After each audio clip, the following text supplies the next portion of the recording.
Hi, I'm Amy Edwards, and welcome to the Edwards Table. This podcast is all about real conversations, the kind that come from life, love, family, friendship, and all the messy, beautiful parts in between. I started this show because I believe in redemption stories and in sitting down together to talk about the things that shape us, heal us, and sometimes just make us laugh. So grab a seat, take a breath, and join me, because there's always room for you here at the Edwards Table.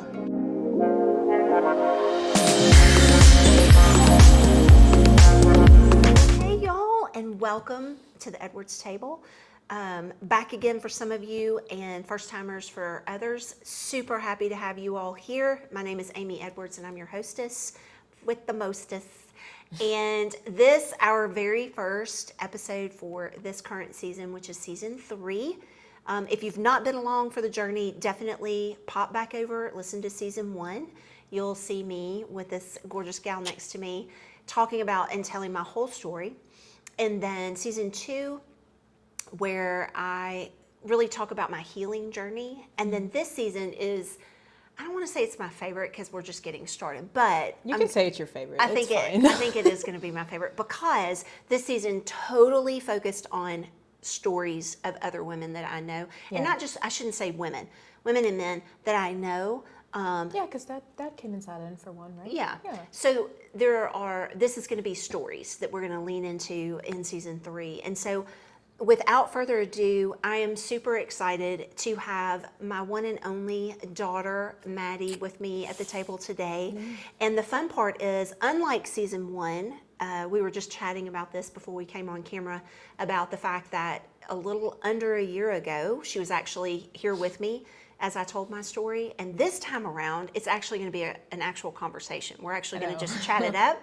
And you're going to hear more actually of her story and kind of where she comes from and where she is and hopefully where she's heading. But Lord willing, guys. Right, it's a rough journey. For those of you younglings out there in your 20s, Maddie's definitely in your world and has a lot of knowledge and wisdom. I'm confident she will share today. But Matt, I'm so happy you're here today. This is gonna be fun. We're gonna have a good time. This will be fun. Yeah, we're gonna settle in and shift over to our second position here. I know, our second position is talking position. Yeah. So in terms of, I think kind of where we start is for people who may not be familiar with you and your story and kind of that kind of a thing, like kind of talk about, maybe a little bit about your childhood and what that looked like in terms of life as an Edwards kid. Okay. Are you wanting kind of me going down to like where I can like first remember stuff, or really up to you, like whatever you feel like would be good things to share with people. Okay. In terms of like where we know we're kind of landing, like with you today, like. Okay. Who was Maddie as a little girl? Yeah, Lord, yeah. Some would say just hell on wheels, I think is what some would say. I wasn't that bad, though. But you weren't. It wasn't like I was in trouble. You weren't naughty. No, I just was very opinionated and I made it known. I would say, I think a good way to start is my first memory that one of the first memories I can fully remember had to have been when either I was 2.5 or 3, when we were in the big house out like in, I can't remember if it was Bartlett or somewhere else. It was, I think the official title was Arlington, Oakland. We lived out in the country. Yeah, I do remember that. And I remember for some reason I was wearing, it had to have been probably like a princess dress or like a Tinkerbell costume because it had wings on it. I was just skipping in that house and there was not a care in that world. That one, and then also like one time I like was just messing around on the couch and you were doing laundry or something, but Dad was outside like cutting the grass. I do remember that, and I like got off the couch and just watched him for a little bit. I don't know why I remember that, but now it's in my memory forever. And I think really and truly for me in my childhood, something that comes up all the time is that I very much have noticed how much of an internal processor I am, even when I was that little, because I and I think this will probably be the theme for this episode, but I was never, I mean, I was emotional because, you know, I was a kid, Yeah. but I was not, I guess, overly emotional No. as a child at all. No. And I do remember that. And I know that did kind of freak out our extended family to an extent. Sure. Sure. They probably were scared there was something wrong with me. But there really was, it just was a matter of, like, I didn't have anything that was like screws loose or anything like that where something was wrong with me, but it was just, I was not an external processor. And I think that was because, one, I'm completely wired like you, in that aspect. But then also two, I think I even past like my infancy years, like I was a sponge who just would soak up as much information as humanly possible. Like you could not stop me. Correct. And so whenever like I was with Quinn all the time, like because I loved following him around when I was little, I knew that he was so much more of an external processor. And so I just wanted to study him about that, as, you know, horribly disconnecting as that sounds as a child. No, but to me it doesn't. To me that, I mean, that to me is just your wiring. That's just how you're wired in terms of how you view things and how you receive things. And I know, like, in tandem with those memories that you're having, I know when we would go through carpool line to wait on your brother to get out of school, one of your favorite things was to do your flashcards. You loved learning your, I do remember that. like your alphabet. And two, one thing that I always wanted to afford opportunity for both of you was always for learning, whether it be reading or learning how to refine something like art or music, anything like that. And so it was very evident because you were late. This is what's interesting. So you say all of this, right? So you were late in terms of what the doctors, pediatricians will tell you in terms of milestones when you're supposed to hit for speaking. Yeah. You went from minimal words, minimal interaction, verbally, like maybe, and you were a late walker, but not because you couldn't do it, is because you didn't have to do it, because you had a brother who doted on your every word, every action. Right. And I knew that. Right, even that little, you learned very quickly, like Quinn would do anything for you. Yeah. And so for you not to walk until, I think you were like 14 months when you took your first step, but you didn't actually like literally really take off until you were closer to 16 months. Yeah. But you didn't have to. Right. Talking, it wasn't that you weren't paying attention. In fact, you were paying exceptional attention. It was that you didn't have to speak because you had someone who spoke for you. I was lazy. I was like, I ain't talking. I'm like, y'all You were quite the princess. move away. There. But what's crazy is then to know that you were reading at 3. Yes. So. And I remember that. Like, I remember. We did your Bob books. Yep. And I remember those. And anybody out there who has littles, Bob books are where it's They're great. at, like to start learning how to read. They're very good. And we definitely made sure that because you loved reading and because you loved storytelling, we did a ton of it. And we made sure that you were immersed in that. Yes. I mean, Dad and I both read to both of you in utero. I mean, we read books always. But you especially reading on your own versus your brother loved to read when it was someone holding him and reading a book. Right. He loved that interaction. But the like, I'm now going to go do it. Yeah, independent learning was definitely my thing. That's how I learned. Yes, 1,000%. Yeah, very true. 1,000%. Yeah, that still carries on today. Yeah. Yeah. Well, and that's the thing, right? Like, it's in how you're wired as a human.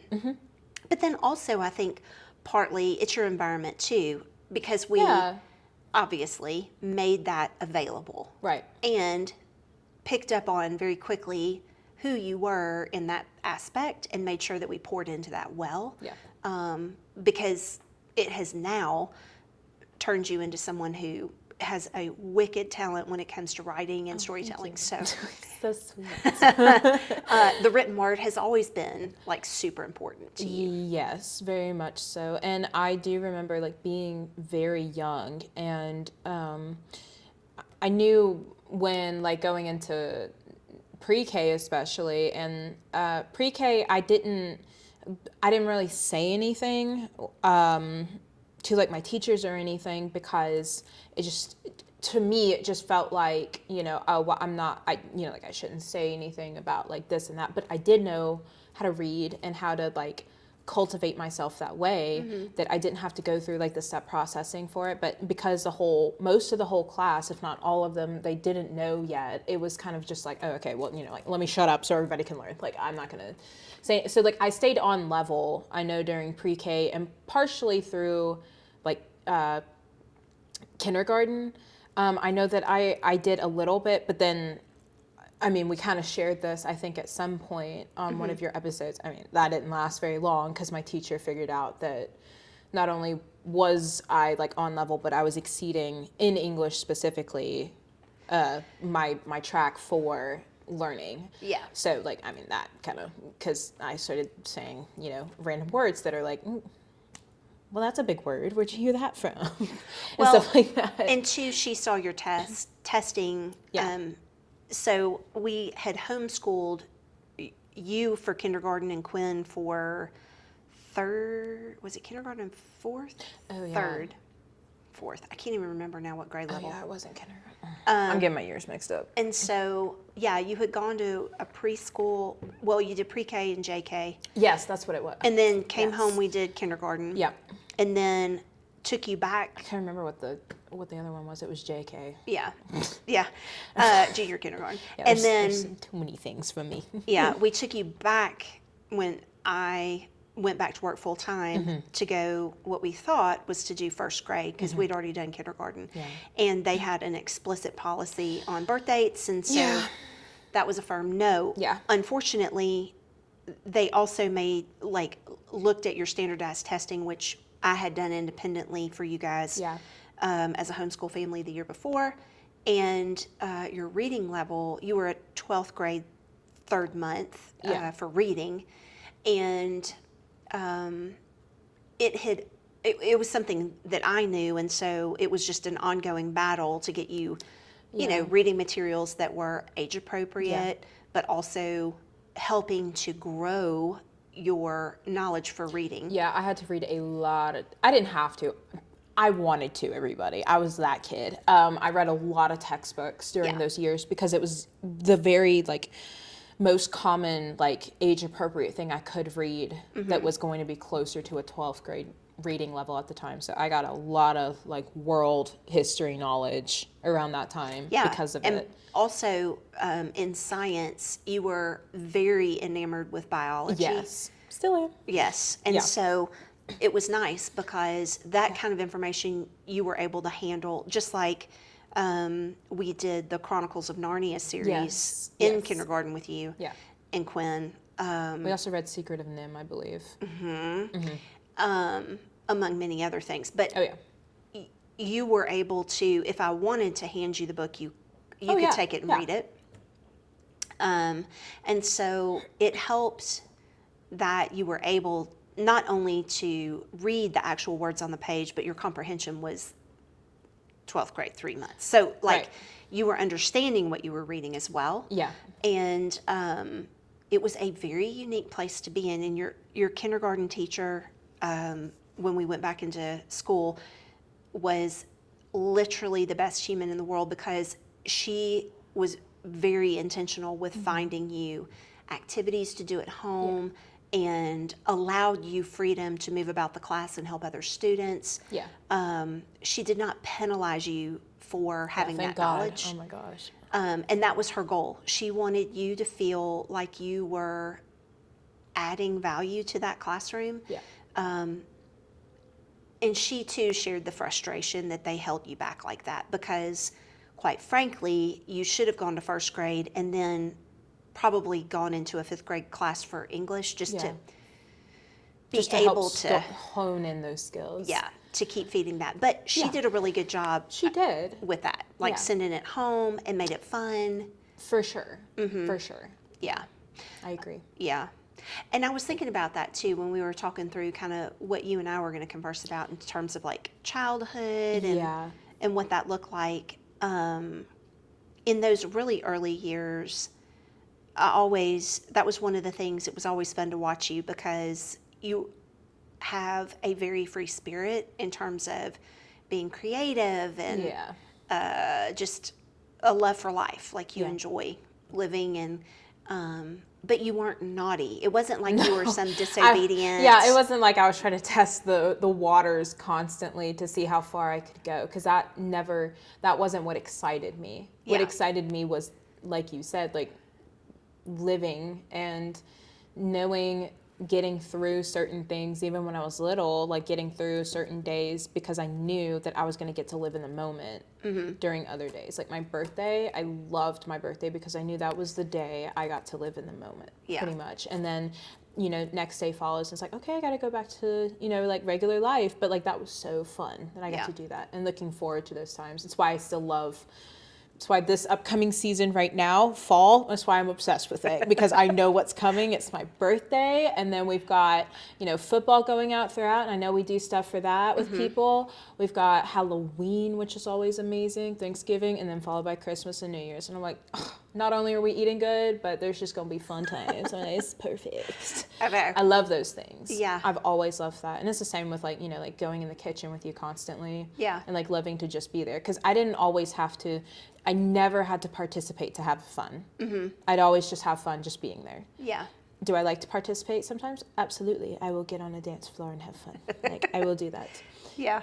But I could just be with you, and I enjoy that. And that was something that later on in life I had to explain to a lot of my friends, I think. And like I think about my best friend now, I had to explain that to her when we were in our early stages. I was like, you do not have to impress me every time we are together. Yeah. I'm here to be with you. Right.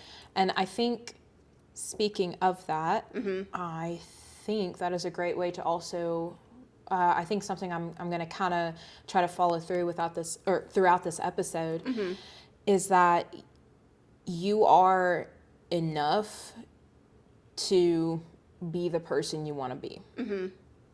And I think for me, what was really interesting for my childhood and then later on adolescence, teenage years and then adulthood is that I had that tested a lot, I would say. And I think too, it's not that I had a ton of like really just absolutely like world shattering things happen to me. Sure. But I definitely, in terms of, I would say for people, easy relatability is that I had a lot of things that just, they probably should have, come to me, or like I, like maybe should have been chosen for something, but I wasn't, or like was overlooked for something.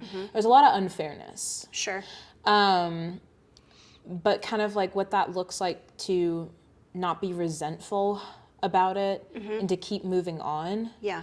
I think, because like that's just the way I'm driven, is it's just like I don't agree with it, I don't think it's right, but I'm not going to dwell on this anymore. Like I need to move on from it. Yeah. And I've always kind of been that way, and I think it's because I am like that internal processor, to where it's like I will think about it, but I know for myself, because I know myself, if I think about this too much, I'm just going to be in my head 24/7. I got to let it go. Yeah. I can't think about it anymore. Yeah. And yeah, I think that my childhood was a good setting stone, if you will, for that carrying on throughout my life. Yeah. For sure. Yeah. Well, and I think about that, like kind of coming off of what you just said. Talk to me about this, because I know I have intentionally not shared much of yours or your brother's stories per se. Right. So in terms of similarities, you two share beautiful hearts, gorgeous personalities, unique in their own ways. Clearly, you both were raised under the same roof line. Your brother has a talent that, I mean, really and truly, he was pretty much born with in golfing, right? And so his whole life up until college was driven toward golf, and you then became, sister of the golfer, so we would go to things and whatnot. And it was one of those things that I feel Dad and I tried to be very protective of you Yeah. and what you were passionate about, so that you did not ever feel that you were stuck in Quinn's shadow. Yeah. Not to say you didn't ever feel his shadow, because there were times. Yeah. And it which wasn't is fair. right. And it was never like something about like, oh, like something about like if I wanted to do something, it like, you know, like I didn't get to because like we had to focus on Quinn or anything like that was drastic. I think the biggest things was just I learned very young that mostly it was just because of who Quinn was, not even because of his talent, but because of who he is and the way that he's wired and just his personality. He is very skilled at getting whatever he wants. And he doesn't always care about how he does that. He's going to find a way. It's kind of how he operates, right? I'm not that person. If somebody has already told me no, I'm not going to dampen a relationship that could be because I want this badly, you know? Sure. I have a drive, but it's a drive for myself. It's not for, and like my work. It is not for like, who I need to keep talking to or getting myself involved in to keep moving up. Yeah. It's solely driven based off of my own work, which makes job hunting really hard. Let me just say that right now. I literally was thinking I was the same like, oh my gosh, Like, I am not driven that way at all. And so I'm having to learn this whole new skill. Yeah. And it's not that I can't people, because I've always been good with talking with people. It's just putting myself out there like that is weird. Never done that before. And so it's like, I don't know what I'm doing. I'm learning as I'm going this year. But 110%. And if I'm going to give my job a lot of grace, I will say that has been a very good way of me getting myself out there, because I'm like, if I've got to make money and I want tips, I've got to make those connections. Right. And like, show up and be there for people, not just like doing my job. And it's like, I like my paycheck. I want my paycheck. So it's like, I got to do that. So I think honestly work was really good, that I'm currently doing right now. Like it's been really good for me to learn that, because even as a kid, it was like, you know, if I later on in like middle school when I did theater and stuff, it was like, oh, awesome, you know, I got a part, this is great. But I didn't always like strive to be the lead role. I've done a multitude of aspects of theater. When I was a part of it, I did backstage hand, I was a script writer, assistant director at one point, and then also I was multiple characters and a lead at one point. So it was like, I was very versatile with that, and I liked that. I never had to be the person who was always in the spotlight or like ran the show. I could if somebody needed me to. Sure. Or like if I was called to do that. Yeah. I would do it 100%, and I'd do it 100%. Yeah. But like you, it's like I don't need the gratification of other people's validation for me to feel worth. Correct. Never. I need to know that what ever I'm, have. What my why and yours is, I just need to know that what I'm doing brings value to the table. Value to the table. Yeah. That's it. Yep. As long as I know that I'm moving us in the right direction, because I'm bringing not value. standing still. I'm like, we're good.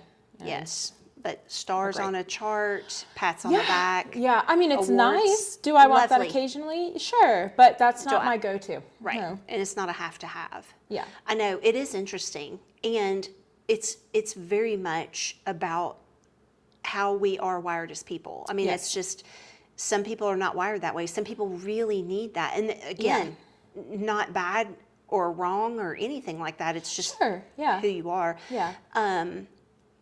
And I think about that, like when you talked a little bit about middle school, and thank God for theater, because I think that was a beautiful outlet for you. Yes. I don't know about anyone else out in the world, but I know I've shared middle school for me super hard. Oh yeah, and messy. Sorry everybody, middle school sucks. Yeah. I'm just going to end that conversation right now. It sucks. I know. Well, like thinking back for you, middle school into high school, like what was that like for you, and what were some of the things that you got to take out of those experiences that like you're still bringing with you now, like shaped you into the woman you are today? Yeah, I think middle school was hormones. I think that was just the one word we could use to describe that time. Yeah. I think too, middle school was really hard because I didn't even really have a good reason, but I was just angry all the time. Not really much of sixth grade. Definitely was when we hit 7th and 8th grade. I was frustrated constantly. I didn't even know really by what. I think part of it definitely was because that was like some of the peak time that Dad was traveling. Yes. And I was getting extremely fed up of him coming in and wanting to be my dad, but then I knew he was leaving the next week, and I was like, well, I don't even want to see you. And like, I definitely resent the fact that I'll be honest, like when I was younger around that time, I hated Dad, and it wasn't fair to him, like, because I wasn't thinking about the fact that he was traveling for work, but I did. And a lot of that is because I didn't have the perspective of like what was going on during that time as I did in elementary school, because I just kind of let my, some people may not like it, but I let my emotions take control of me. Sure. And I decided to listen to every single whim that I had, every single thought that I had. And what was sad during middle school is theater was a wonderful outlet, but I did have a lot of external influences in middle school that I should not have, by people saying, oh, well, feel your feelings, our guidance counselors, God bless them, are like, all your feelings are valid and you're allowed to like be this way if you want to, when reality is, I was being self-centered about that kind of stuff. Sure. I knew that I wasn't, first priority when it came to coming into the household, because we had Dad traveling, having to overtake the household as both mom and dad when he was gone. Right. And we also had Quinn's golf career we were still trying to figure out. So we were constantly moving for one of those three purposes in the house. So I knew I wasn't the center attention at home. So the way I knew that I could do that more so in school or elsewhere was to be outrageous as a person. So, have a bad temper, get, like in trouble a lot for mouthing off, being a part of the emo and scene crowd. Yes, I am one of those kids. But also you could rock that black lipstick. I mean, let's be honest. Yeah, no, I love doing it. I still have that thing somewhere back. It's just there as a memento. It's like, never forget who you are. Oh my God. Calls to me sometimes at night. I'm like, your future children will be mortified. Oh yeah, I'll show them the photos. Actually not. They'll probably be like super proud. They'll be like, oh my God, my mom was like wild. I know. Everyone thinks I'm cool. I'm like, don't stop. I'm like, I'm lame. Like, I'm 22 and I'm lame. Okay.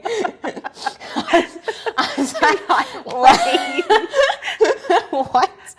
What are you doing on a Friday night? I figured I'd knit, make some tea. I don't know. Throwing a little Netflix. I'm in my granny era. Right. Totally Yeah, I'm in my granny era, 100%. But I did things for, attention like a lot of people did. Absolutely. And I was very grateful that I made the choice that I did when I was leaving middle school, because one, I realized like I just didn't really have great friends anyways, like in middle school. It was like, like some good people, but like mostly it was like, okay, this is not great for me to be around. And two, when I filled out my application for ECHS, I also knew too, like it was a academic school. So I was like, this might be better my speed, and it's tiny. And I was like, so I would get actual proper like hands-on learning. Yeah. And like people would remember me if that kind of makes sense. Yeah. And so leaving middle school was not hard for me at all. That I don't think is for anyone. We're just kind of glad to be done with 8th grade and be considered a high schooler. Yeah. So yeah, I definitely was glad to leave that. 8th grade got a little bit better. 7th grade was just hell. That was just not a great year. 8th grade got a little bit better. Yeah. And stuff. And then when I hit high school, I think 9th grade, I started realizing that I could choose, a path for myself in high school. Yeah. And I was surrounded by people who, one, didn't know me from middle school, but then two, it was you know, we were all there for a similar purpose. So Right. it made it a lot easier for us to all connect, even if we were from very different walks of life, which some of us were. Yes. And so it was like, oh, this is great. So ninth grade started off really good. I got myself a group of friends.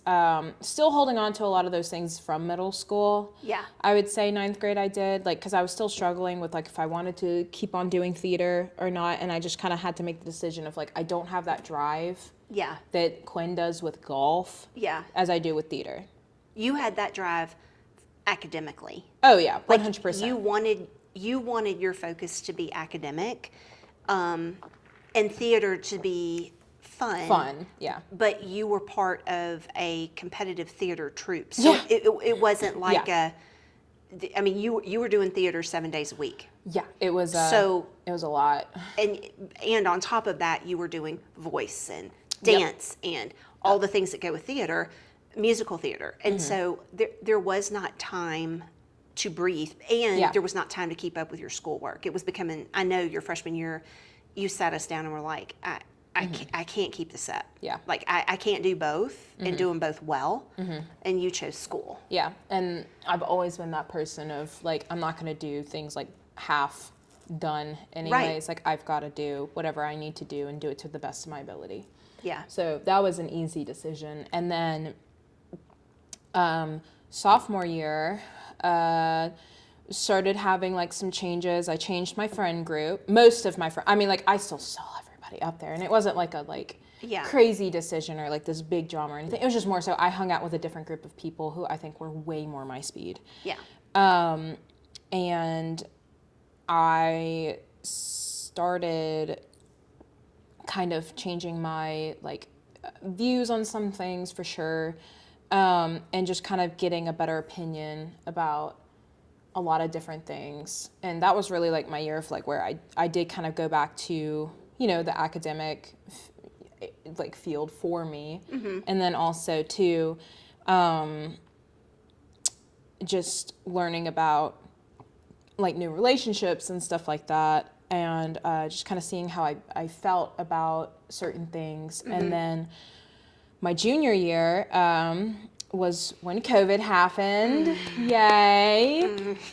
But I think COVID is very interesting to hear about how people describe it, because it kind of told me a lot of people, like, are so much of dwellers when it comes to having their circumstances cut Yeah.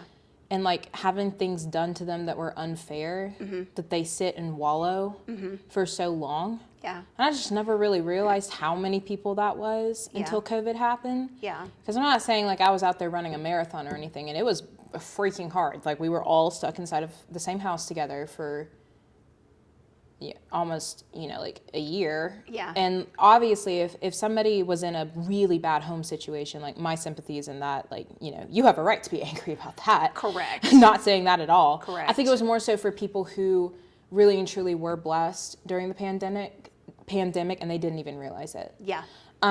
Because I took that opportunity, and like my mother, I also have a fat Amy story throughout middle school and part of high school, because I was very active as a child, and I was a good weight. I was fine throughout elementary school, and then middle school, you know, everyone gets boxy and kind of a little floof, and I just never let that go once when I hit high school. And I missed being active, and it wasn't good for me. Right. Right. And I remember, like, you had said, you know, okay, we're stuck inside the house. Dad and I are going to go for a walk. You want to come with us? I was like, yeah, sure. And the first time we did that, you know, we talked with each other Right. for the first time, because Dad was actually home. Yes. He could not travel. Yes. And this was really, like, the time when, like, we all got to know each other as people, not as our roles. Yeah. Inside the house. Yeah. It was no longer like dad is dad. It's dad is John Edwards, and this is his life. And who is your dad? And You who know what is I my mean? dad, yeah. And it's Yeah. the same with you too. Because Yep. I mean, I was always closer with you anyways. Sure. But like even then, like in high school, that was when I think we finally got to know each other better. Yeah. And it wasn't like a magical like switch where, 100% we're all like great together. I still wrestled with dad for years. But Sure. I mean, it got better. And during COVID, was that when Quinn was in college? No. No, that was when he left already, right? Yeah, he had was already living moved on his out. own. That's right. Yeah. He came back for a couple of months. Yes, Because it that was furloughed. in sophomore. He got or furloughed freshman and year, something like that. whatever, Yeah, and yeah. But it just was a really good time, and so even once when you guys wouldn't, like go walk, like I would keep that up, and I did that up to 5 days a week. I started eating way better for myself, and I ended up losing a lot of weight over the COVID time period, which was kind of funny because like when we went back to school, it was like either people lost a ton of weight or they gained a ton of weight. Yeah. So we were like, oh, the dichotomy when we got back or whatever. Yeah. People were like, we don't recognize anybody at this school anymore, right? People had a lot of free time. Let me tell you what. Yeah. But and what was crazy was that like, I mean, and I don't mind sharing this with people, but like I would still go and like do some things with people. Like I still saw like some of my friends who I knew were okay and like their families were good. And like we would go talk with each other and things like that. Yeah. But also we tried really hard to give you opportunities like that because yeah. no matter where anybody lands with the lockdowns, we are intended to be in community, and We're social creatures, 100%. it absolutely devastated.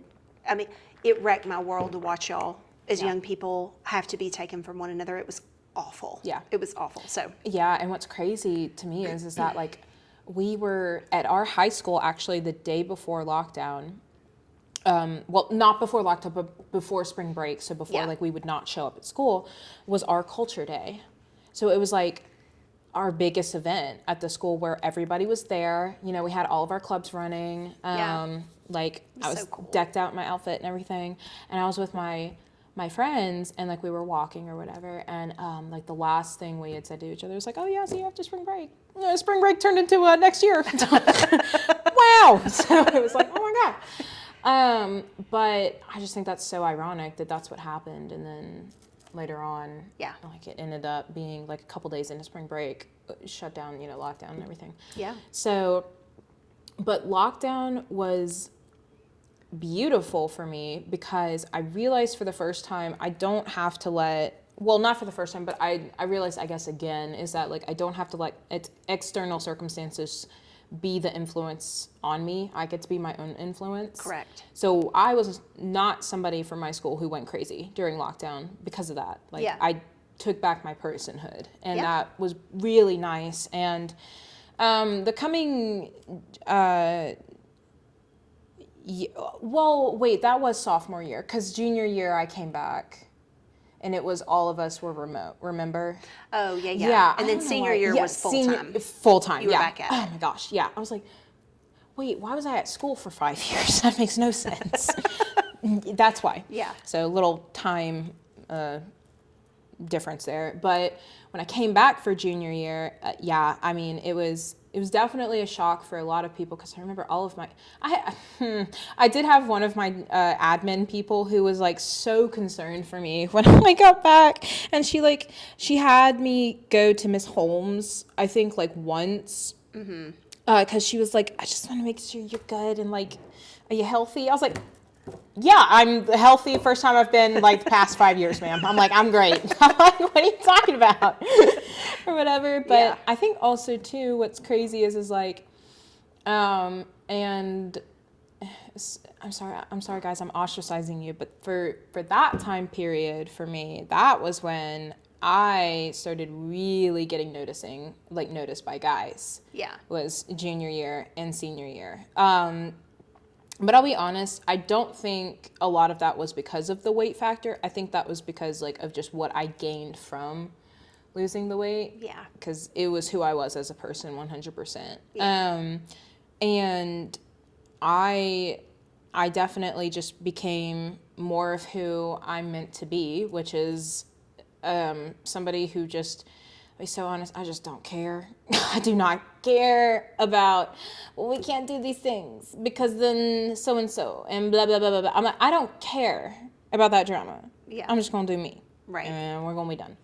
And I think for a lot of, not even just guys, but a lot of girls, like they were very drawn to that. Sure. And so I ended up going from middle school being one of those outcast people and just one of the emo people and like just causing all the problems to middle of high school. I ended up becoming pretty popular like in my high school. And it wasn't hard. We were a very small community, but also too, I was popular for good reason. It was because people actually liked me. Right. It wasn't because I just was nasty and people knew me for being infamous. Right. And so, I mean, I still popped off my mouth many a times in class out of frustration, but that was more so because of me not agreeing with people on something and they saying something outlandish. And so I felt like I needed to be like, okay, yeah, let's not talk about that. All right, that's good. And things like that. But junior year was when like I really started to come into my own, and I started to fall, I think, back in love with like actually doing work for like my classes and learning as well. And I had like a couple of relationships as well, a lot of live and learn experiences on that 100%. As they are in high school. Yep, for junior and senior year. And then for senior year, it was hard in some aspects because I was hitting that final year and started to worry about like my future in terms of what college was going to look like and what that needed to be, because I wasn't sure and I didn't have an idea about it. Yeah. But I was really glad by the time that I did graduate, because there was a lot of things that happened throughout my senior year. By the time I did graduate, I was so excited and ready to do that. Yeah. And I was ready to like figure out the kind of person I was gonna be. Yeah. And I think for me, like I know so many people who keep, still to this day, like I'm 22 going on 23 right now, still to this day they keep like almost all of their high school contacts. And I'm not saying in some cases that, you know, you may have like a best friend Sure. who like you end up being best friends for with life, like Annie was with her girls. Yeah, yeah. But like I don't think that's healthy. To only hold on to high school? Yeah. Oh, yeah, I agree. Because it's not going to give you a realistic view of the real world. Yeah. So sorry, everyone. But it's also just not good for you because you're far more likely to be surrounded by a bunch of yes men than you will people who will actually challenge you to be better. And Yeah, I could see that. especially if those same people are doing like very similar habits that you are, and nobody wants to change or grow. I'm like, Yeah. I'm like, good luck. I mean, with that, but I like being in a rhythm, but I also like being surprised by life. I don't like to constantly stand still, like we said earlier. Yeah. And I like to have my way with things, but also too, I love to find the little like outliers with each day of what I'm, you know, having to do with things. Yeah. Or like doing something slightly to change things up. I do like to do that. Yeah. I don't like a lot of change all at once. I don't think anybody does. But Sure.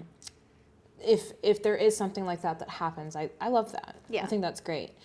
And so I went through graduation, and I was really glad too, because there was a lot of self-doubt as well, with at least in terms of like the one thing I thought I was like really good at with academics, and I still graduated with really good honors. And I had an awesome math teacher who was always rooting for me. Yes. And I do miss him. And like knowing that on some level, I don't ever talk about my accomplishments that often with people. You have dad for that. Yeah, that's Dad's job. I'm like, all right, shut up. They've never even met me before. I'm like, what? And they're like, hello, Maddie, I know your whole life story. Let me repeat it to you. I'm like, great. All right. You a stalker, or did my dad talk to you? I'm like, I don't know. It's like Dad with his crews out there. I'm like, nobody needs to know this. Uh-huh. Why are you, they've never even met me. whatever. He's very proud of your I appreciate it. I'm just also like, God dang, bro. You think my information's gonna get hacked one day? Yeah, no worry. Dad's gonna make sure that happens. But yeah. But also too, like, I remember, like, from my graduation, like, I think a lot of people were really taken back at how much like scholars I did end up gaining, and then also too, like, with our actual ceremony, that my college that I chose, I was really smart about where I went to in terms of what I was looking for, because a lot of people who I graduated with ended up going to UT, to Tech, or to A&M, which are not bad schools by any means. Oh, they're great. Yeah. But I will say, our top 10 was, our top 10% were all within the 1% of a normal school district for like, who was raking in their grades. Sure. So GPA wise, we didn't have anybody who was top 10 below a 4.0, some were even a 4.1. I mean, it was crazy. Yeah. So unless you were one of those people who were a part of the top 10 percentile that got like a full ride scholarship, going to UT for engineering, which is what a lot of people ended up doing, meant you were there for 4, 5, sometimes even 6 years. Because well, and two, our you audience have doesn't know. you have to explain Because you went through the early college high school program, you earned your associate's degree in general education, Right, yeah. and a high school diploma. Yes. In tandem. Yes. So, if you didn't choose something that allowed all of those credits to come over, You engineering, basically got like 64 credits for nothing. Like, no offense to like the people who did do that, but in you had a terms lot of like, elective credits. you had a lot of elective credits. That's true. It wasn't for nothing, but like, I think a lot of my classmates would concur with me, because I remember talking recently to one of my old like high school friends who I reconnected with for a little bit about that a lot of our old friends are I mean, they're still in school right now. I'm out. I'm done with college. I'm trying to get in that career force. We're trying. And they are either on their last year or they have just graduated this past May, which is really crazy to think about. Yeah, because you've been out And they're still a year like, and a half. yeah, and a lot of them, like a lot of them I follow on LinkedIn or whatever, just because of like social networking, if you will. Sure. But a lot of them are still actually right now during the summer, like they're still only doing like their internships. So they're not even like a part of a company yet that they're wanting to get their job in. Now, some of them, like I do know one girl who I went to school with, she's working for the University of UT. Oh, nice. As like one of their admin people, so very happy for her. But for a lot of people that I saw, they are either still in school right now, or they are currently still doing an internship. Could be paid, but I mean, even if it is paid, it's not going to be like you're getting a real salary. Right. And things like that. So I think, and it's nothing new, because our ADVID teachers were very honest with us while we were in high school. You need to be realistic about where you're going to school. It doesn't need to be this prestigious school, because when you're done, no company really cares. Yeah. Unless you're a doctor. Right. You don't want to go to like some bum town doctor like that. Okay, you're allowed to say you're from Harvard.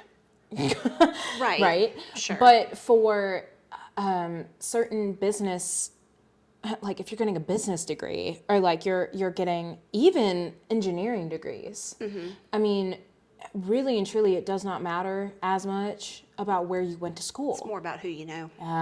And so I don't know how true it is, because like I don't know all of my classmates now, but I think for a lot of them, they did have a wake up call, or getting one right now as they're graduating, because they have these accolades of like going to these schools, but when you're going out into that field, as I've been learning this past year, it really is who you know. Yes. And so unless you have that foot in the door from mentors in college that are like going to help you like basically prop you up to get a job, right, from an internship or from just like someone they know, it is very difficult for you to be able to find a job. Yeah. And it doesn't matter what your GPA was. It does not matter Yeah. what these are. And I think high school and college were another great lesson for me to realize that like it is my work, but it's not my merit. It's not my personal merit. Like Right. it's not who I am or like what my worth is. Correct. It's just what I've dedicated my, blood, sweat, and tears to. Right. It's a part of me, but it's not who I am. And Right. so I ended up being smart about my decision, and I went to ACU, Abilene Christian University, which a lot of my classmates thought that was stupid. I went to a private Christian school, but what ended up happening is I looked on their page multiple times.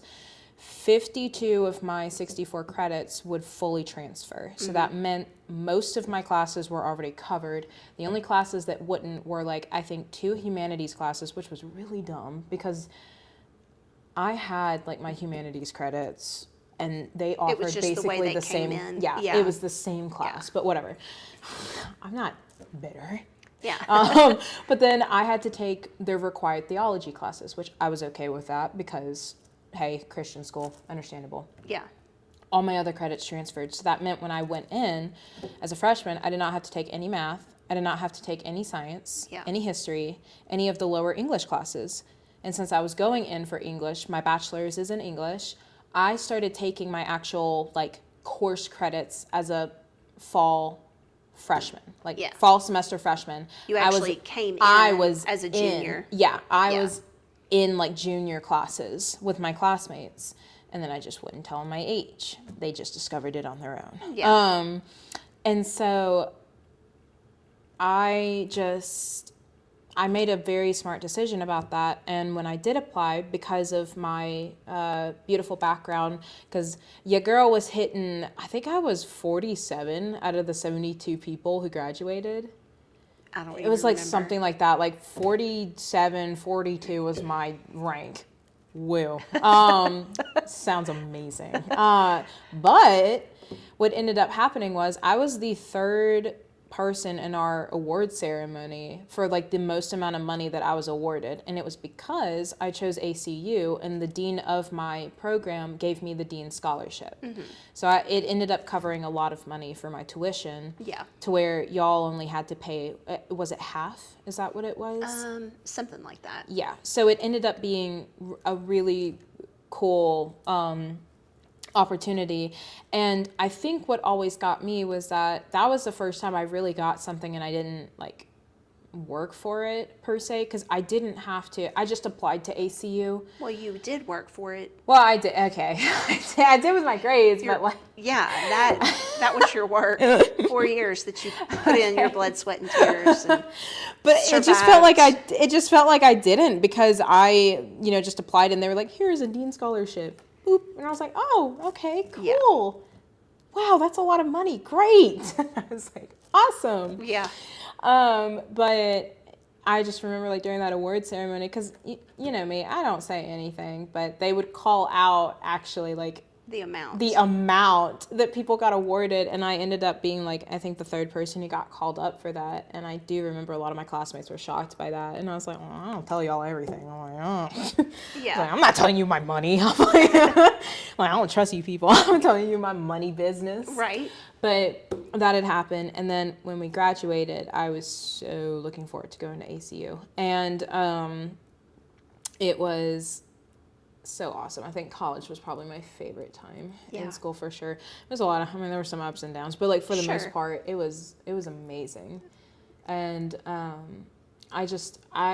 loved being on my own for that, because I'm a very independent person when it comes to like living and figuring things out. And I did really good for myself academically, personally. I was involved in several clubs like I was in high school. Yeah. I did it for I only had to be in college for 2.5 years. So I did it for all 2.5 years of the rest of my program. And it's where I met my mentor. I met him freshman, fall semester. And he... Go ahead and say the thing that is literally the most ironic about him and your academic career at Abilene. I'm gonna flag him right now and Yeah. name drop him. His name is Dr. Bennett, CB. Dr. Bennett ended up teaching my advanced grammar class. If you don't have to do that class, get out. It is terrible. it's interesting, but it's also just terrible. It would not be fun if he didn't teach it. So I pray to all other English majors who have to take a similar class without a Bennett teaching that, because oh my gosh, it's hell. It's so bad. I still see Venn diagrams when I sleep. Yeah. But he ended up giving me my first B in college, and the only B I received in college, y'all. Yes. And he never let that go. And you got that B like it was a point. It was a point. It wasn't like you got an 80 in his class. It was like an 89. Oh no, it was like an 88, 89. Whatever I was like, you the mother last thing. trucker. But also, mad respect because oh no, he was willing to tell you the truth. Yeah, and I am honest. I sacrificed my time to study for that exam over doing my literary theory exam. I knew I did that. So like, I knew my test grade was not going to be perfect. Would have I liked to have made a 90? That would have been amazing. But I also second guessed a question, and I shouldn't have done that. Many lessons learned. Yeah, many lessons learned. But I do remember though, like being in his class. Oh, and also shout out to my best friend. That's where I met her. Was in our advanced grammar class, and it all started because I complimented a shirt of hers, and then her and I just never stopped talking. So yeah, now we're here. Ever stop talking. Yeah, no, because I just got back from being in New Mexico with that girl and her family. Yeah. So yeah, I loved that class, even though it was hard. And I think what was really cool is that Bennett ended up just kind of always being in my life throughout the rest of the time I was there at ACU. He was my teacher for advanced comp, so that was the spring semester of my freshman year. Mm-hmm. So that was also really great because I got to still be with him, and he loved the stories I would write and thought they were so cool, and I also needed him to work with me a lot with my research paper. That class I did get a 92 in, so we moved on up in the world. And just every once in a while he goes, you got that 88. I'm like, okay, yeah, shut up. Yeah. But that was kind of our relationship. And then and I also did want to mention in fall freshman semester when I was taking advanced grammar, the way it came out, actually, that people realized how young I was when I was taking those classes is by him. He decided to look at the roster, like, during the beginning of the year. And after class, he, like, came up to me after, like, our introductions. And then it had to have been, like, maybe that Friday. So, like, we had our first week of school and stuff. And so he would always, like, check the roster and make sure everybody was there and whatnot. But after, like, a couple of things, he, like, I don't even remember the whole conversation, but he said something. And, like, he had said, like, so I see that, you're 18 years old or whatever. And I was like, well, don't blast it for everybody, bro. I'm like, nice. I didn't talk to him like that yet. We weren't on that level yet. Yeah. But I was like, oh yeah. I was like, yeah, I graduated with my associate's degree or whatever. And he, like, ate that up. He thought that was so cool. And then also too, I think he got excited because he realized how much learning was for me, like academics was, that it wasn't just about the degree for me. And I think he really enjoyed that. And then took his class again in the spring. And then that following fall, I didn't take one of his classes, but I went to Swing Cats. And basically that is a swing dance club that he runs because he's just that cool. And so he would see me every Tuesday night when we would do that and stuff. And that following semester, I got accepted to go study, or that following spring, I got accepted to go study abroad, and I was with him. I was with Bennett and our group of people. Yep. And that was really, really cool.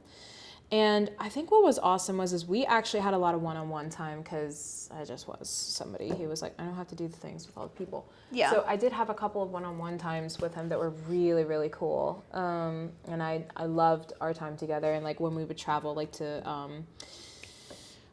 Canterbury, that was awesome because he basically was our guide, and he's been all over Europe already. So like he knows a lot of things Right. from his years at ACU and like traveling and stuff.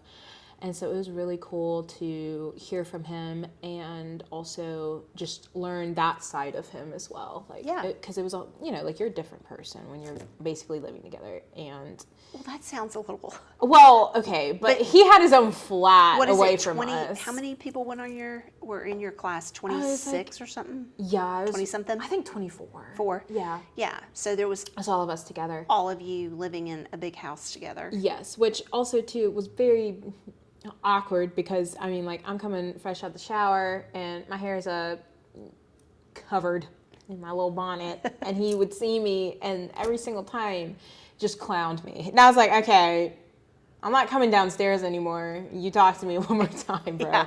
And sweats in my bonnet. Thank Yeah, you. leave me alone. Right. Yeah. Yeah.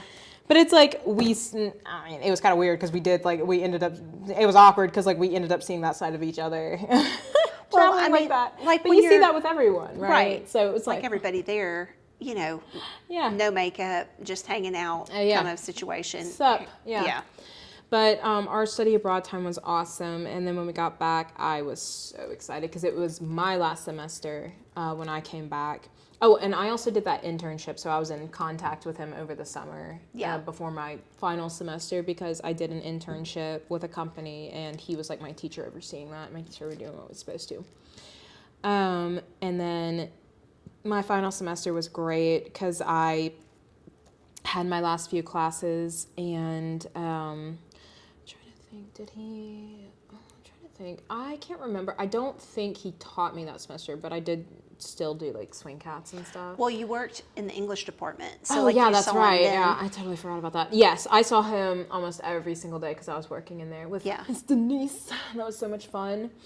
And so that was a really good time too, and where I basically was really ready, I think, to go out like into the world and become a real adult. But it was so good, and I still talk to him to this day, so he knows all the deets of what's going on with me. But I think one of my favorite things that he's ever said to me, and I can't remember, I think he said something similar when like I did graduate, but he also said it when we were studying abroad, is that like he would sometimes always say, he'd be like, like I'm your dad when your dad's not here. It's like what he would tell me and stuff. And I was like, okay.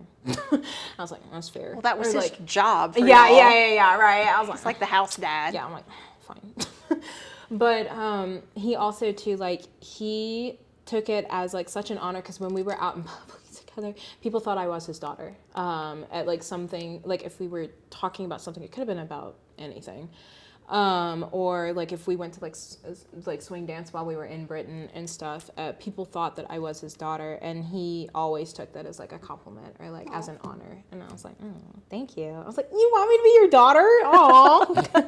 Or whatever. And when I graduated, I was so excited because after 2.5 years of just hyping him up, y'all got to finally meet him during graduation. I was like, we're not leaving this ceremony until we see that man. And we found him. Yes. I was like, yes. I know. And stuff. So it was really, really good. And I was really appreciative because he doesn't think he is like a super fun or fascinating person. I'm like, oh, you are. I promise you are. Yeah. And stuff. And it was so cool to have that mentor relationship throughout college when I definitely needed it before I went into the world. And also too, I was just kind of like, I think he really inspired me a lot because he is a true free spirit through and through, 100%.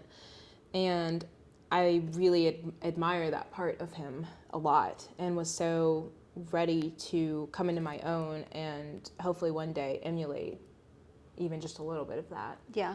And stuff. And so now working, I'm like, we do what we can to pay them bills. But it's been good, and I think I'm really appreciative because I decided not to go to my school again for my master's, which sometimes I do kind of wonder about, like whether or not things would have changed so much if I did. Yeah.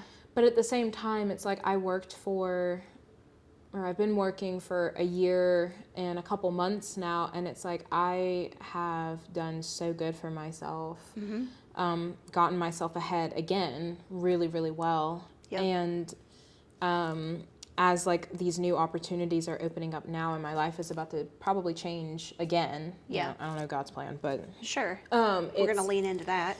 Lord, yeah. It's going to change for the better, and it's a new season. So it's like, it's nice to know that. And I think too, something I didn't really talk about a lot, but something that I can mention is that, like, you know, I always did believe in God, even once when I was little, but I never really like strengthened my relationship past when I was a child, until I started college was when I started kind of getting the notion of like more things about God, because as a learner, I'm not great when it comes to just talking about the touchy-feely aspects of things. When I started taking classes, because I had to in college, about who Jesus really was in his life, that's when I was like, oh crap, this like feels real now. I was like, you know, like, I was like, oh wow, I get to know him as a person. Right. And like learn all these historical facts about what was going on during this time. And to me, that's fascinating. I know to a lot of other people it's not, but I think it's so cool and makes the Bible even more powerful. Yeah.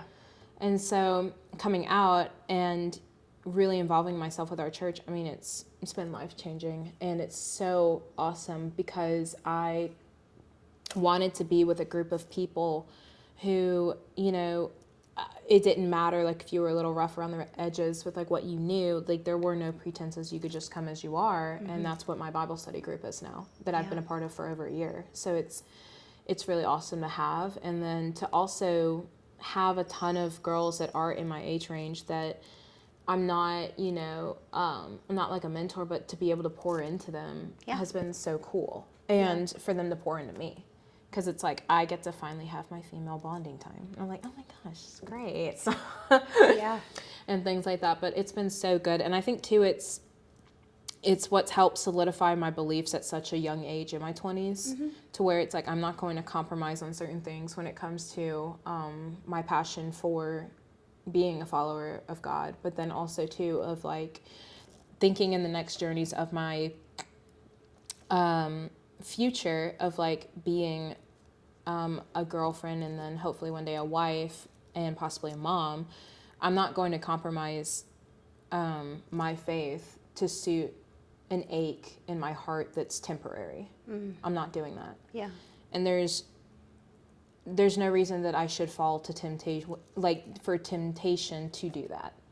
There's no reason To lower your standard. Yeah, to lower my standards, or, you know, I know this is bad for me, but I should do it anyways because I feel a certain way. And I think for me, because I am just a very pragmatic person and analytical in my brain, I think I really needed to go through college and taking those theology courses, because I got to learn so much about Jesus and who he was as a person and the lessons he taught, that by the time I got out, I was like, well, you know, if this, then this. I'm like, so, okay, well, if God tells me this and he has something far better for me in the future, why am I going to compromise that by suiting what I want right now? Sure. Because I know in the back of my head it's temporary. I'm not going to have an everlasting relationship with somebody who, you know, doesn't put me, not on a pedestal, but like doesn't put me first as the woman of God he wants to marry. It's that simple. And it's the same with like friendships or with work as well. It's like, you know, I'm not going to compromise my values as a Christian woman to suit, you know, if I feel lonely in the moment. Sure. I'm not going to do that. And it doesn't mean that it's easy. And I think what a lot of people don't realize is that, no, in fact, it's going to be harder than if you give in. Oh, 1,000%. And I wish a lot of people realize that it's like breaking away from an addiction. You're going to feel lonely all the time. And the only way that you can cure that is by literally laying yourself down on your knees to God and praying for his comfort. That's the only way that it's going to get better. There's no like fix with a temporary boyfriend. There's no fix with multiple hookups at a time that like cure that sexual desire you have. Right. Because we all have that, right? Yeah. Like we all have that ache, that longing. Yeah, to be loved. Wanting to be loved and wanting We to all do. feel it. Yes. I think it's interesting. So what you've obviously like woven throughout your story in what you've shared today is that, like I think about yours and Daddy's relationship in middle school. Yeah. And how hard it was on all of us for him traveling. Yeah. I even personally, I mean, I ended a relationship in high school with a guy that was going to he was older than I was and was at the, at West Point. I was like, there's no way I will be a military wife. Yeah. There's no way. No way. I have such mad respect for these women and men who do that for their spouses. That's mad respect. Yeah. And ironically, you tell God, I will never, and he says, oh, don't say never. He's not in the military, but here. Yeah. He's going to travel every for years, day. and half of every year he's going to be gone. Yeah. And I think it's interesting that for you and for our family, the lockdowns were what helped like bring us to a really healthy place. Yeah. In terms of our relationships with one another. Yeah. You and I, not so much. That yeah. I mean, it was just more so like pretty we well just had maintained. To, push through middle school, and then we were good. Middle school was yeah, hellacious for all of us. There were the amount of tears that your dad and I both shed for you, and the number of times that we would pray for you through that time was innumerable. I don't even know how to count it. There were days where it was good. Y'all were. I was not. No. During that time. Maddie I should have been. I was not. Pretty much thrown up middle fingers to everything church.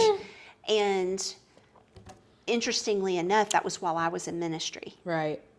Which is so typical, and that's why I'm so passionate about our pastor's and his family. Yeah. I absolutely, anyone on a church staff, I am praying so fervently for, because I know firsthand how much Satan loves to just wreak havoc in families who are trying to serve the Lord. Yes. It doesn't mean it's not even people who are paid church ministry, but that's pretty out loud. Like people know you're doing it. Yeah. People who are just trying to do God's will, again, Satan catches wind of this, and he's like, I'm going to shut it down. It becomes his number one focus right there. Yeah. And so, I mean, that for us also exceptionally hard, difficult. And, we moved out to Texas when you were going into the 5th grade. So it was pretty much the next year after that is when we started middle school. 5th grade, a hard transition. Then we have 6th grade, middle school, hard transition. And then 7th grade, freaking everything blew up. And then 8th grade, we started to be able to take a breath and think, okay, maybe we're headed in a better direction. 9th grade, okay, maybe we are on a better path. 10th grade, exhale. Okay, COVID, fabulous. We got to pull it back together as a family. Yeah. And then, like you said, truly get to know one another as people. And I think for Dad, especially, to actually see past your title of daughter to seeing you as Madeline Edwards. Yeah. And it was similar to, I think, what your brother went through when we lost everything. Yeah. You know what I mean? Like years later writing a paper about losing everything, but I got my dad back. Yeah. Again, you are just like me in that the having the man in your life gone all the time was unacceptable. No. It was unfathomable. It was not good. Because you were very much a daddy's girl. Yeah. As a little girl, and every morning you would come crawling out of the bed as a little thing until you were older, and you would always curl up in his lap while he was watching the news in the morning or golf or whatever. And he'd be drinking his coffee, and you'd just hang out with him. Yeah. And so, again, as a parent in that moment, of course, you're thinking, I have to provide for my family. And that was the way he saw a way forward. Yeah. I fought it. I hated the idea and accepted it at the same time. It was holding both, right? Yeah. I hated it, but had to learn to love it. Yeah. And I think through that time, obviously, and thank God, you learned things in that time that were beneficial of who you wanted to grow yourself into and who you wanted to let loose of. Yeah. You know? Very much so. Yeah.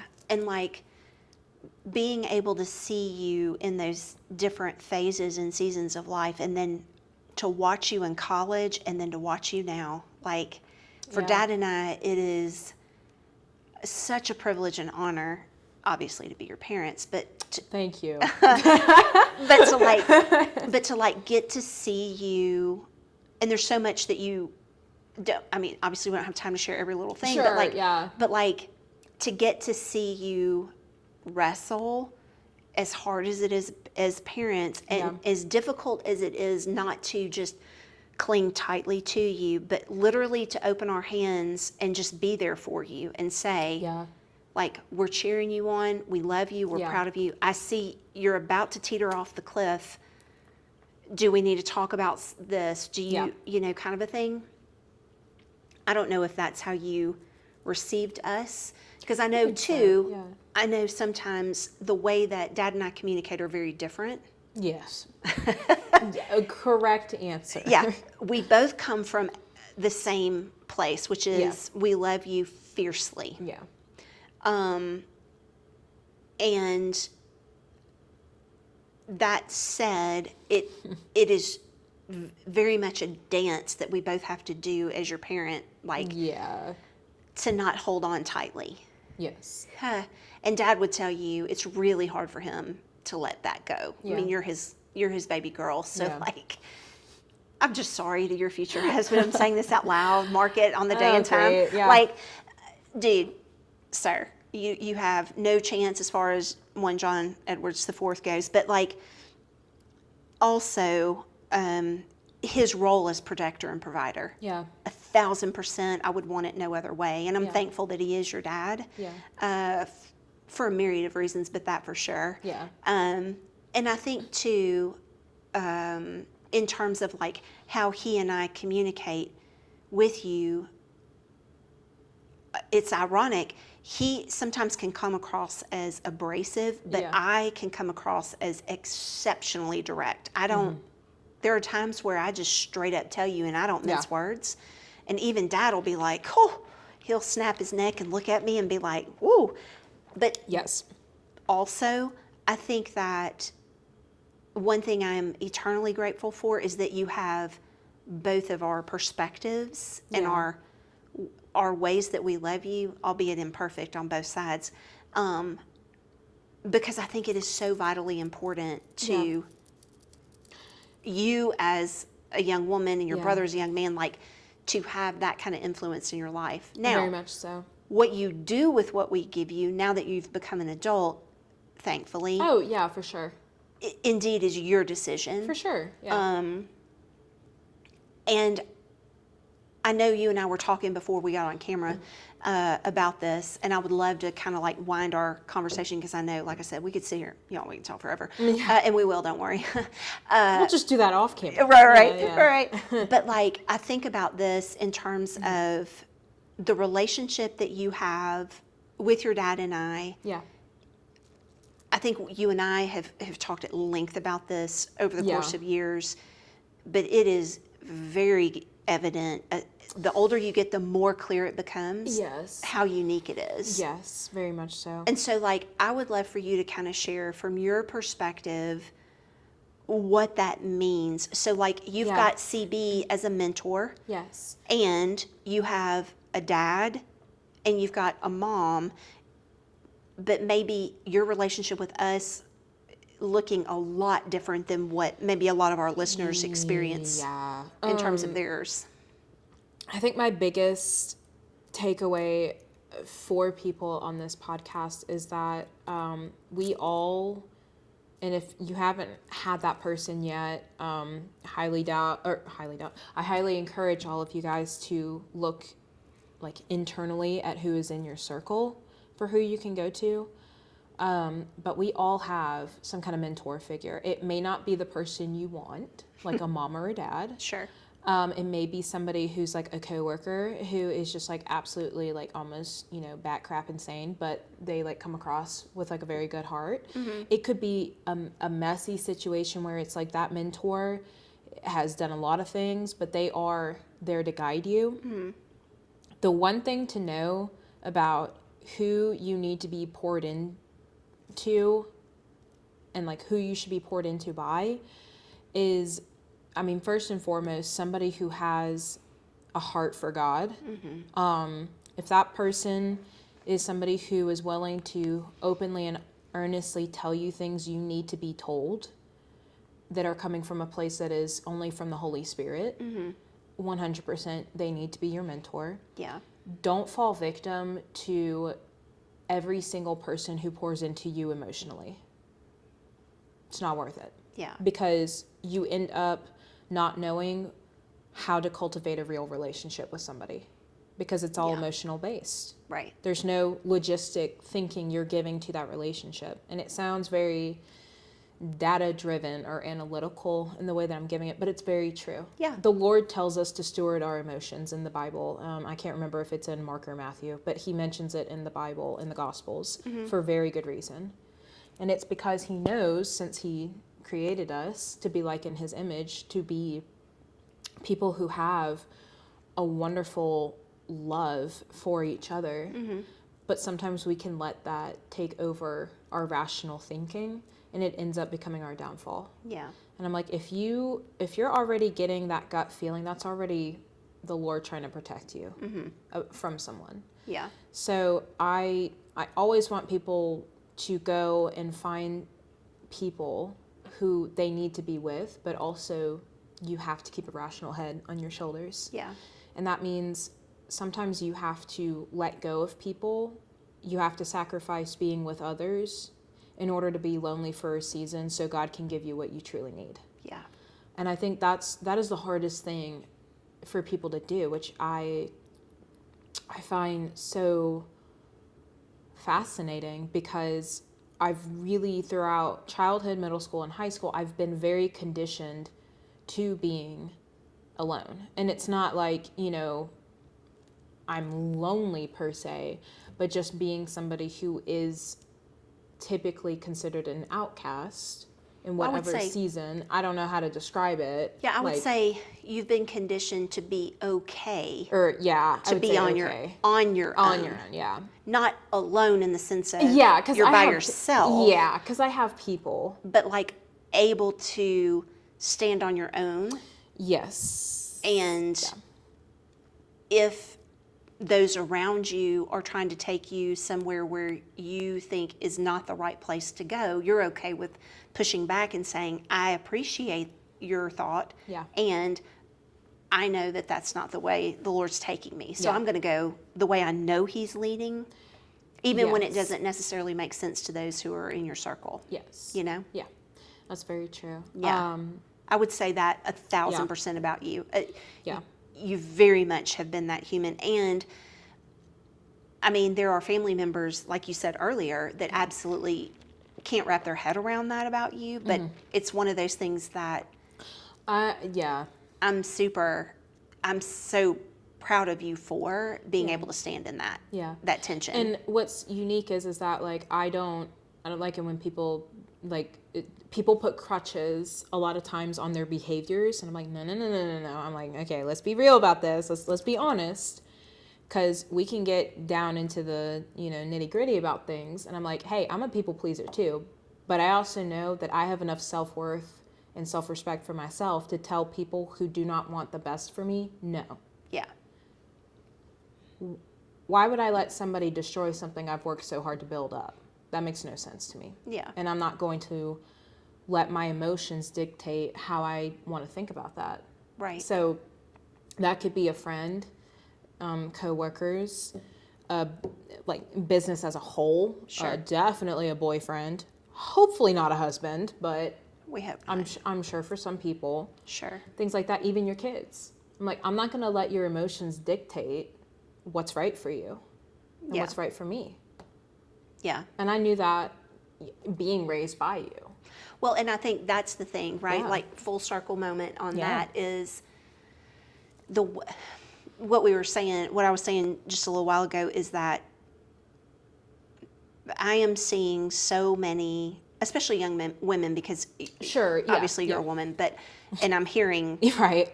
more in your age group because I'm around Right. more people of your age to hear these things. But even grown women, much past their 20s, Yes. who have spoken this, and that is, even though they may have come from a two-parent household that attended church, parents are Christians and whatever else, not necessarily do they have this kind of relationship. And so I think your advice is a really good advice to take, and that is, if you don't have, or even if you do have, I know in upcoming conversations that I'm having with folks on the podcast, like we look at the Gospels and look at Jesus' ministry and how, we are intended to be in community. Yeah. However, our community is very much to be, I feel, imitated like what Jesus did. And that is, he had thousands of followers, hundreds of doers, 12 disciples, and 3 of those disciples who were his close peeps. That Were considered his brothers. Right, like praying with him and like one-on-one conversation, kind of a really, and I think that is very much, he mimicked what he wanted us to do, and that's the why. You do want that community, and you do want people pouring into you. Yeah.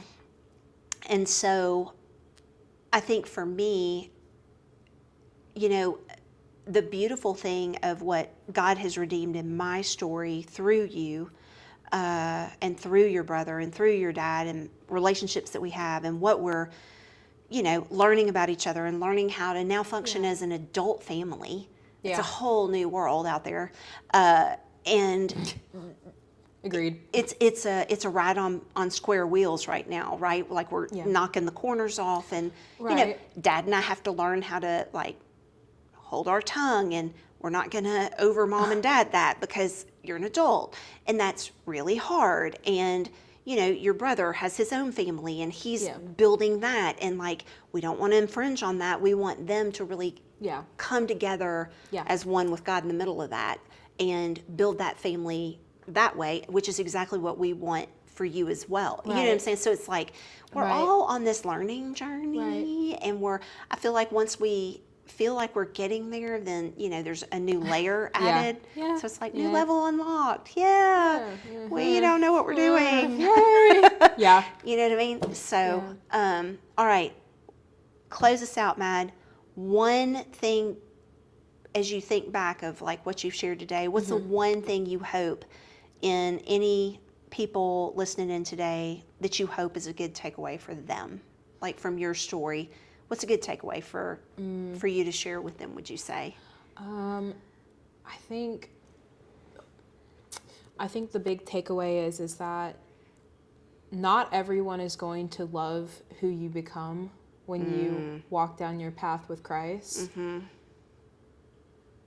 Say you don't care anymore because it's not worth it.